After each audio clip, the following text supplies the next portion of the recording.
circumstance, a situation where you're always embattled, it's good when you can find somebody to trust. God expects individuals to always have some expectation and have some hope in the attitudes and the dispositions of others, to the point where it brings peace, tranquility, and serenity. It's good to be able to trust. The Hebrew thought is actually the substratum of the total Bible concept of trust, because even when you look in the New Testament to faith, it is derived from the Hebrew concept of trust. We call it faith in the New Testament. In the Old Testament, it was trust. It is this word that really spells out the meaning, and it's not similar to what we call faith today. In fact, it's sort of contradistinctive to many popular concepts of faith, because we give faith an air of possibility, and it may happen, and really we teach possibility thinking for faith. But the word omen carries with it certainty or firmness. It is not that he may do it or he may bring me out, but there's a firmness, there is solidarity in the fact. The hifil, that's just some language thing, is causative, and what it says is that there is something about God that causes me to feel certain or sure, to be certain about something, to be assured in one's spirit, to just believe beyond doubt that what he said he will do, he will bring it to pass. The conjugation, the biblical word for to believe, and it shows that biblical faith is actually an assurance. It's a certainty. It's not like the modern presentation of possibility or hopefully true or but not certain. It is certainty. And then anytime you have a conviction, you look at faith, it's a substance of things hoped for, the hypostasis of things hoped for, the elikos of things not seen. And that elikos means conviction. I am convicted. I am persuaded beyond a doubt that what God says he will bring to pass. And then, of course, comes the word bata, and it now expresses that sense of well-being and security, which comes from having something or someone on whom you can place your confidence. I have to have somebody that I can trust, somebody that I can lean on and know they won't break. Somebody that I can lean on and know they won't fall. I need somebody to handle what it is I trust and put in their hands. The significance now of this word is to in whom to place confidence, and it's very subjective. I have to decide who to place this confidence in, and because I've decided to place my confidence a certain way, when my confidence is broken, I am broken for two reasons. One is you let me down. That's one reason I'm broken. You let me down. You did something I didn't expect, and you did something outside of what I hoped for. And so I'm hurt because you let me down. The second reason I'm hurt is because I was foolish enough to trust you. Let me go there. I better back up off that right there. I just saw some stuff flash all in front of my face. It's one thing for me to have confidence in you, and you let me down. And now I have the guilt now of having allowed myself to believe in you. Guilt. That's why it's difficult to overcome broken trust, because first of all, you feel foolish. You feel like I should not have opened up. And secondly, you are hurt because what you expected invested, you didn't get it back. And now I've got to end up not only having to deal with the person who broke my confidence, but now I have to deal with myself for allowing myself to release into an individual or person who has no trustworthy qualities or disposition. I feel it here. And it's really something that people do not wear, do not trust me on their sleeves. I wish you would come around with a sign. Don't trust me, shut your mouth. Don't say that, don't say that, don't say that, because I'm sitting here waiting to hear it so I can expose you in the middle of it. And now they come and they sort of cloak it, you know. I get nervous when folks say to me, you can talk to me, talk to me. I know, Bishop, you need somebody to talk to, you know, and you can talk to me. Amen. I'm not looking for no more work. Amen. If you can talk to somebody else, talk. I ain't inviting anybody to talk to me. No, Lord. I got enough of that. But people, they cloak their unworthy trust. They're not worth the trust, but they cloak it. They don't wear it. They don't tell you. They pull you in. And then when you release yourself.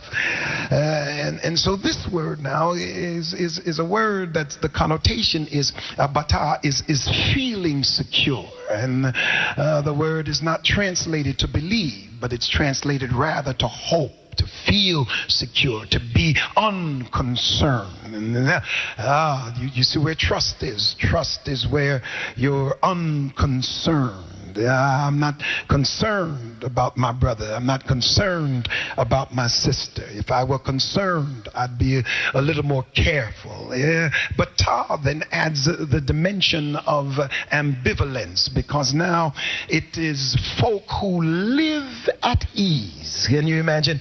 With their neighbors, and they suffer for their credulity and their gullible attitudes, because while they are at ease, the people are taking advantage of them. Have you ever had any friends like that?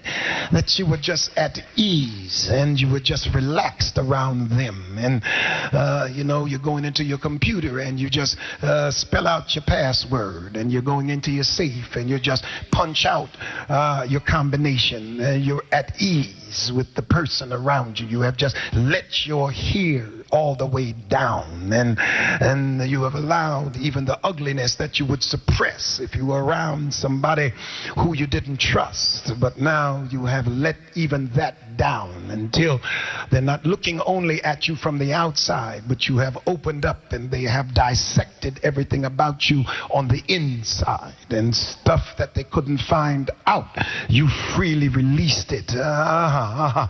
You see, it's the give now before the other person. Another word for trust is from the Hebrew is to give before the other party has given. Are you with me now? This is another word that the Hebrews have for trust. It's another dimension of trust. When I trust you, I will give before you give me, because I trust you. I will open up before you open up to me. I will just lay it out before you lay it out. You know, I will just tell everything about me before I know anything about you.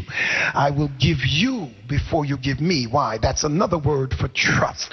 Because when you don't trust, you put stuff in escrow. That's what you do. When you don't trust, you set it aside. Let somebody hold it until you get yours, I get mine. But you see, when you trust, oh my God, you just give before. You just do all the giving, and then you hope it will come back to you. Trust. You know, trust is like walking to the edge with somebody and we're about to fall in love, and love is a big cliff, and I trust you, so I'm standing here with you, and I trust that you will love me like I love you, and I trust that you will treat me like I treat you. So I jump off the cliff only to find that you were still up there somewhere. You see, and depending on the fact that the the individual will come with you. Trust is to release yourself and your ideas and to speak things about what you intend to do and not patent them. You know, trust is to speak it out and be open with it. And God is to trust, is to expect to receive in return. And that thing that makes trust so impossible to repair and so difficult to repair, I scratch the word impossible, but it's so difficult to repair, is the inability to forgive oneself for believing in somebody in the first place. I wish I could take it back. I made myself such a fool, made a fool out of myself. Now I'm ripped in all kinds of pieces, and the person that I trusted and leaned on the most is the one who is doing the most talking behind my back and smiling in my face, because now I have trusted. What should you have not believed? I have a right to believe. I have a right to trust. It is the disposition of people and the attitude of our lives that have made us untrusting. I'm supposed to trust. Yes, why not? Why shouldn't I trust? There's freedom in trusting. It's life in trusting. What kind of life would you have if you had nobody you could trust? What kind of life would you have if you could not release yourself to somebody? I mean, people are supposed to be able to be free. Oh God, I feel something pushing me. One of my problems is I'm not like the rest of my friends. They're more guarded than I am. And I've got a point. You know, maybe they got a point about being guarded. They call me crazy. They say, Jones, you're crazy. What did you do and say and act in front of folk? You got to back up a little bit and become more guarded. What they're saying to me is you have to limit yourself. You have to limit your life. You have to get in some little cage and stay in a cage in order to make your life work. Well, I hate cages. I feel it here. There ought to be somebody in the group that you can get out of your cage, somebody that you can pull the shades and open up your windows of your heart and your mind. Some of us have become so guarded we ourselves are not trustworthy. I don't want to go there. We have become so guarded until you're sitting looking at somebody on the other side of the table and they're looking at you and you're looking at them, and they have already decided that you are not going to be the best you can be. So they look across the table with suspicion, and you're looking across the table, suspicion with suspicion. You're looking at me funny, but I'm looking at you because I see something funny in the way you're looking at me. And so now you suspicious and I'm suspicious. You guarded and I'm guarded. What a way to start a relationship. Everybody guarding themselves. But trust then is when you open and when you believe and when you can understand people around, and you ought to be able to believe and open up that there is somebody around who is good enough to take your trust and handle it carefully. Can I take it further? Trust is defined. One writer defines trust as the absolute certainty of somebody's behavior, and absolute certainty. And now that means that when you break trust, it can't go back to absolute anymore. Before you did that, I trusted you. I was at ease. I didn't worry about your behavior or your disposition. I was free to be with you and free to allow you freedom with whatever I've had. I have had some people who would steal from me, and you should never steal from somebody who would give you anything. I wish I could talk to you here. And immediately it puts a cloud over that relationship. Immediately you don't see that person in the same light anymore.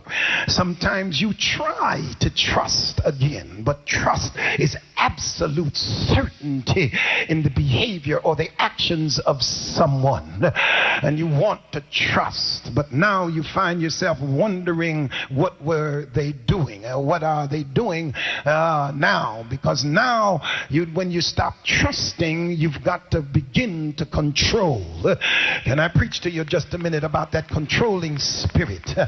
Control now, because the more I control, the less I have to trust. I don't have to trust you when I know where you are all the time. I don't have to trust you. That's why I bought you that phone, you see. So, I don't have to trust you. That's why I got that little ankle. You thought it was a anklet. No, it's got a homing device. Because now I know where you are at all times. I don't have to trust you because I lock you away in the room. I don't have to trust you. You see, people who don't want to trust have to control. I'm going to preach this thing. I feel it coming. People who don't want to trust. Why? Because once you have broken my trust, you have now moved me into a place where I have to control. So now I'm calling you all hours of the night when you're supposed to be on a business trip out of town. I'm calling you at odd times. Why? Just checking on you. Just checking to see how you're doing. That's all. Just want to know. But it's 3:30 in the morning. You know, that's fine. I'm just checking. I just woke up and I just want to know where you are. Why? Because I no longer trust you. I don't. You have added a dimension to the freedom that I had, and you have limited me now to where I can't even trust you. I can't open up to you.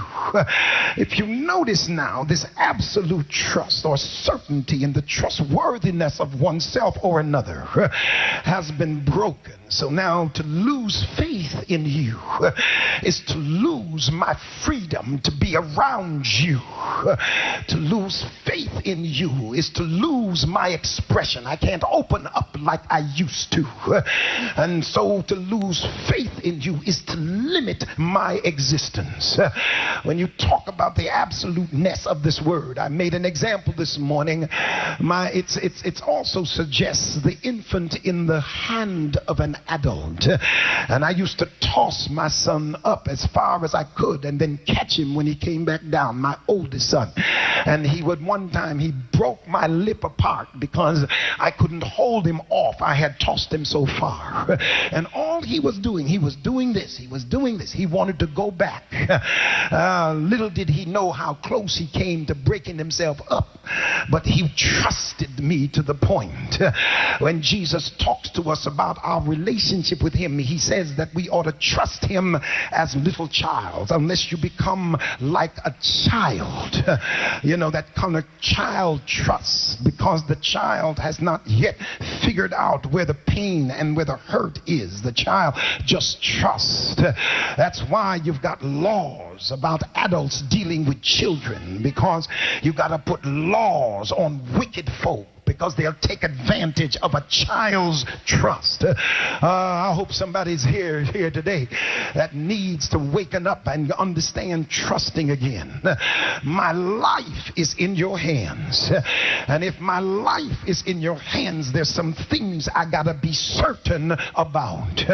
It is Micah then who is prophesying during the reign of Ahaz. And it's a bad time. If you look at 2 Kings 17:14 through 17, you will see the times that he is prophesying. And it's people who make times bad. Can I preach to you here? If you go through your life and remember some rough times that you had, it would be people who made your times bad.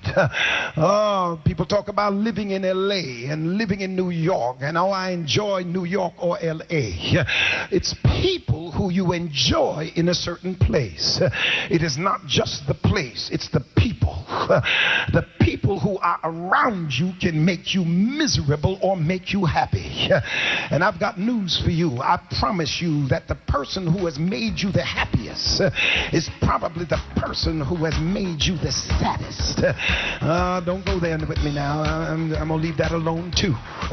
When you talk about the absoluteness of this word, I made an example this morning. It also suggests the infant in the hand of an adult. And I used to toss my son up as far as I could and then catch him when he came back down, my oldest son. And one time he broke my lip apart because I couldn't hold him off. I had tossed him so far. And all he was doing this. He wanted to go back. Little did he know how close he came to breaking himself up. But he trusted me to the point. When Jesus talks to us about our relationship with him, he says that we ought to trust him as little child, unless you become like a child. That kind of child trusts, because the child has not yet figured out where the pain and where the hurt is. The child just trusts. That's why you've got laws about adults dealing with children, because you've got to put laws on wicked folk, because they'll take advantage of a child's trust. I hope somebody's here today that needs to waken up and understand trusting again. My life is in your hands. And if my life is in your hands, there's some things I gotta be certain about. It is Micah then who is prophesying during the reign of Ahaz. And it's a bad time. If you look at 2 Kings 17:14 through 17, you will see the times that he is prophesying. And it's people who make times bad. Can I preach to you here? If you go through your life and remember some rough times that you had, it would be people who made your times bad. People talk about living in LA and living in New York, and I enjoy New York or LA. It's people who you enjoy in a certain place. It is not just the place, it's the people. The people who are around you can make you miserable or make you happy. And I've got news for you. I promise you that the person who has made you the happiest is probably the person who has made you the saddest. Don't go there with me now. I'm going to leave that alone too. And it is here now is the man who has to prophesy in bad times. And what God does to limit your life is to have people around, release people who limit you because they're not trustworthy.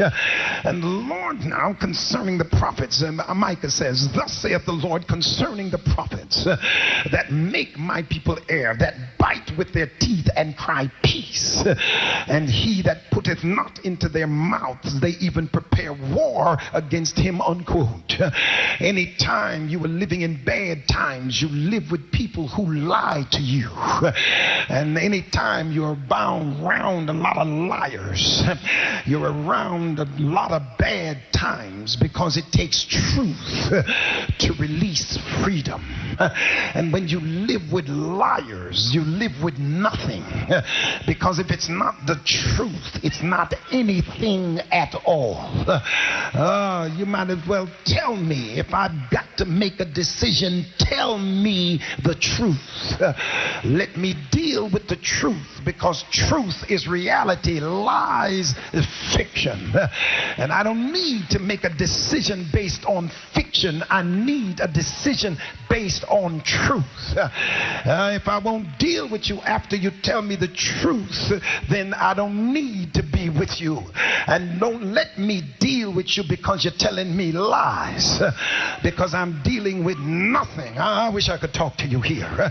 The prophets would not tell the truth, and because they wouldn't tell the truth, the folk thought they were all right with God when they weren't. I need somebody bold enough to tell the truth. So if I need to get my life together, I'll get it together in God. Don't fake it with me. I didn't come to church for you to fake it. I came to church for you to tell it, so I can understand how to deal with it. I feel God helping me here.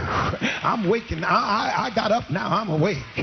You've got to understand this. Where there's lies, there's confusion. And that's why the people in Micah's time were giving sacrifice. And that's why to devils and sacrificing their own children, all in the name of pleasing God. God is not concerned about your sacrifice. He's concerned concerned about the relationship you have with him. Because if your sacrifice could be everything you got and he still doesn't accept it, if he doesn't accept you, will the Lord be pleased with thousands of rams or with 10,000 rivers of oil? Shall I give my firstborn for my transgression, the fruit of my body for the sin of my soul? Micah says, he showeth thee, O man, what is good, and what doth the Lord require of thee, but to do justly, to love mercy, to walk humbly with thy God. They were few in number now, and the corruption was everywhere. And where there is corruption, trust is hard. When you're dealing with a group of folk that they're corrupt, and dealing with a group of folk that have personal agendas and self-aggrandizement, and you're dealing with a bunch of folk who are manipulators, wheelers and dealers, who don't care for the whole, but they just care for themselves. I wish I could talk to you. You just got to walk through there carefully, because when people are corrupt, they don't look for the best in you, because they can't control you with what's best in you. So they look for what's worst in you, and they want you to slip up and do something wrong, so they got hold to you. Oh, I feel something pushing me here. I ought to be able to walk into any group of saints, and if I need somebody to pray for me, I need to be able to say, help me. The church is the last place you can get up and tell somebody you need help. Because folk are looking to find something wrong in order to pull you down. The writer says, he opens by saying, the good man is gone. And I'll tell you this, good people are hard to find. Oh God, can I preach like I feel it? I've been around a lot of folk, man, but I'm telling you, to find somebody genuine and real is one of the hardest things. In fact, if you got anybody genuine or real in your life, I guarantee you God put them there. You couldn't find them yourself. The devil's got a whole lot of folk who look good, who sound good, but ain't no good nowhere. All you got to do is push a fork in them and find out they ain't done on the inside. I feel the Holy Ghost. It was the psalmist that hollered out, help, Lord, for the goodly man ceaseth, for the faithful fail among the children of men. You can't trust anything to anybody hardly anymore, because as soon as you turn your back, they mess up your business. I wish I could talk to somebody. You take your car to somebody to fix it, and it comes back worse than when you took it in the first place. You're paying for 5 or 6 different things. Why? Because the good man is gone. I was walking out yesterday from the hotel, and I tipped somebody for bringing the car. And as I reached over to tip him, somebody who was with me said, I already tipped him. Now, a good man would have said, I already got it. Just go on, keep yours. Somebody already blessed me. No, they're not going to say it. They'll take that, and they'll take that, and they'll take that, because the good man is scarce. You can't just fall in love with anybody now, baby. You just can't let your heart go and talk about, I'm in love, I'm in love. They'll tear your heart apart, twist you upside down. The good man is gone. You got folks out here today that'll go to bed with you and know they got a disease and won't mention it till 3 weeks later. I wish I could talk to somebody. Y'all look like Alice in Wonderland. Y'all better come back to reality up in here.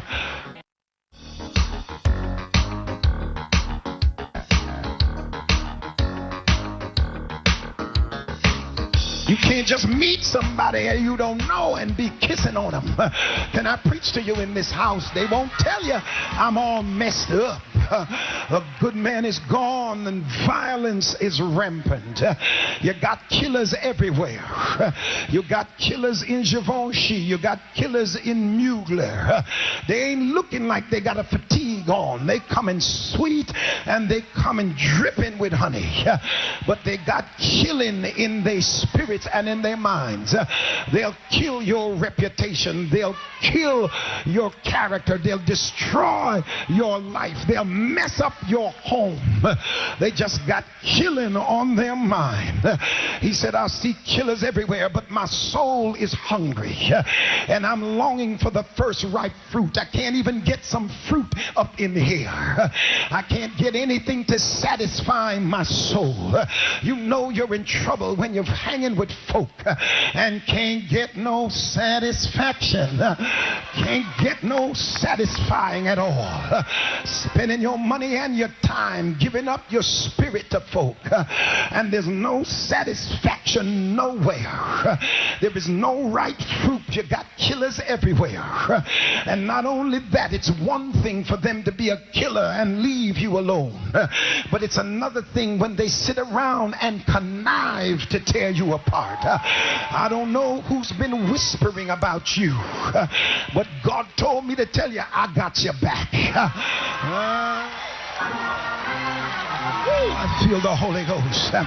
They just sit around in little groups and they plan for you, and they set their evil devices, and some folk don't ever get tired of trying to put together another evil device. They've got all their energies in trying to bring you down, and I'm here to tell you, if you're still standing, it's because God has messed up somebody's plan. It's because God has shut somebody's mouth. And you ought to thank God every now and then when he pulls the cover off your friends and show you there ain't nothing but a snake up in here. I feel like preaching in this house. He said the leaders and the magistrates seek bribes. You can't even get any good judgment anymore, because it's only the ones who get paid who will give you the right kind of judgment. The magistrates and the leaders had to be paid off. You got to pay folk off now in order to get anything done. Everybody's looking for a piece under the table. Everybody's greedy, and everybody's got to be paid in order for them to operate with any kind of sincerity. I feel the Holy Ghost in here. But you can't buy good people, because a virtuous woman, I heard, her price is high above rubies. Can I preach like I feel it? Brothers, just tap your brother and say, brother, if you can buy her, she ain't the one, because good people can't be bought.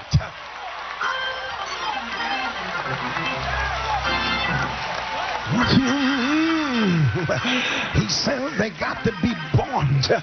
He says the best are hypocrites. They're like rose bushes, and the characteristic of a rose bush is the rose looks good, but don't go to grabbing the stem, because if you grab the stem, it's going to stick you real good. You got to look from afar off. Tell your neighbor, look but don't touch. I see some folk in this world that you got to look but don't touch. You better not get any closer than looking, because if you move to touch, something's going to stick you. You're going to grab something you don't really want. So you got to let God do the looking and let God do the directing. I'm preaching to somebody in here that's trying to recover from a mess. God told me to tell you, next time, just look but don't touch. I might as well have some church in here. I heard him when he said, woe unto you, scribes and Pharisees, hypocrites, for ye are like unto whitened sepulchres, which indeed appear beautiful on the outward, but within full of dead men's bones and of all uncleanness. You got some folk that want to tear you down because they're unhappy with themselves and they don't like themselves. And the last people you need to be around are a group of folk who don't like themselves. I feel like preaching in here. Because I'm broke, that don't mean I don't like myself. Because I live in a one-room house, you can come up in my one-room house and feel the joy. Because I don't need no palace to have joy. Because I have joy all in myself. I feel like preaching in here. The man says you're dealing with a lot of folk who on the inside are dead men's bones. And some folk hate to see you happy and hate to see you rejoicing. They hate to see you having a good time with your life. Where did you get that? And who bought that for you? You can't even buy a car now except somebody think you got some man buying you the car. The devil is a liar, honey. I bought this car all by myself. You want to know who's on the pink slip? Jesus is on the pink slip. I feel like preaching in here. I feel like lifting him up. You got to know how to love yourself and then let folk pull you into their sadness because inside they're dead men's bones. He said you got to watch out for your friends now. It's got so bad that you got to watch your friends. They might be well-intentioned, but most of them are too weak to help you out of your trial. Can I preach like I feel it? The problem is most of your friends are your friends because they're leeching on you. And when you need something, they can't help you because they've been around you sucking off you. Can I feel this thing in my blood? I got to preach this. If I upset somebody, I'll call the ambulance. If I hurt your feelings, I'll call 911. I want to know the truth. The reason you can't get anything from the folk when you need something and you going through something is because the people you have called into your world are there because they're trying to get something from you. That's why when you're broken and you're upset, you can't even get a prayer out of one of them. Do you remember David at Ziklag when everybody came and took his folks? The men he was with turned on him, and the reason they turned on him was because they were with him only because of what he had to give. You need some folk in your life who were there not to take, but who were there waiting to give, so that when the hard times come, you got somebody you can lean on. I feel like preaching in here. Isn't it a sad thing that you got to go way cross country to find somebody you hardly even deal with to bless you when you got folk around you who have taken everything you got and have nothing to give you in return? He said you got to watch the guide now, because even the one who's supposed to lead don't even know where he's going. So you got to watch the guide lest he leads you astray. Can I preach like I feel it? You know, life is a mess when the folk who should know don't even know, and they won't tell you they don't know. They act like they know, and they're leading you down the wrong path. He said you got to watch your pillow talk now. You got to watch her that lies against your bosom, because you fool around and got hold of Delilah now. You done got you a devil up in the bed with you, and now you think you're safe about 3 a.m. in the morning, and God said you got to watch.